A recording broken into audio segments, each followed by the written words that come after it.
कैसे नाम पड़ा। यदि आप मेरी चैनल में नए हो तो मेरी चैनल को सब्सक्राइब करें, शेयर करें और लाइक करें। धन्यवाद। ऐसा कहा जाता है कि शेख चिल्ली का जन्म गरीब परिवार में किसी गांव में हुआ था। उसके पिता बचपन में ही गुजर गए थे, इसलिए उसकी मां ने उसकी परवरिश की थी।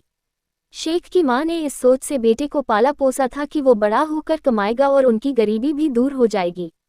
इसी सोच के साथ शेख की मां ने उसे पढ़ने के लिए एक मदरसे में डाल दिया। वहां मौलवी साहब ने शेख को पढ़ाया कि लड़का है तो खाता है और लड़की हुई तो खाती है, वैसे ही जैसे सलमान जाता है और सबरीना जाती है।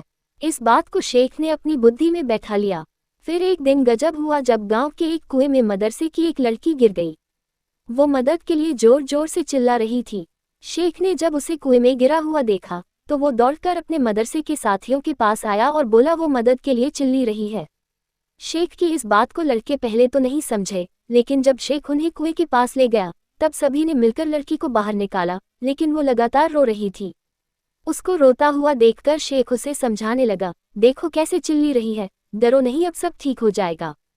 तभी किसी ने शेख से पूछा, शेख तू बार बार इसे चिल्ली चिल्ली क्यों कह रहा है। शेख ने कहा, अरे लड़की है तो चिल्ली ही तो कहूंगा ना, लड़का होता तो कहता चिल्ला मत। शेख की बात सुनकर सभी हंसने लगे और उसे चिल्ली चिल्ली कहकर चिढ़ाने लगे। यही वो बात थी जिसके बाद से ही शेख का नाम शेख चिल्ली पड़ गया। इसके बाद भी शेख चिल्ली को समझ नहीं आया कि उसका मजाक क्यों उड़ा और सब उसे क्यों शेख चिल्ली कहने लगे, लेकिन इसके बाद शेख ने भी कभी अपना नाम बदलने के बारे में नहीं सोचा। कहानी से सीख, अगर हमें कोई कुछ सिखाता है तो उसे याद करना या रट्टा मारने का कोई फायदा नहीं है, बल्कि उसके मतलब को समझना जरूरी है। रट्टा मारने से तो बस शेख चिल्ली जैसा ही हाल होता है।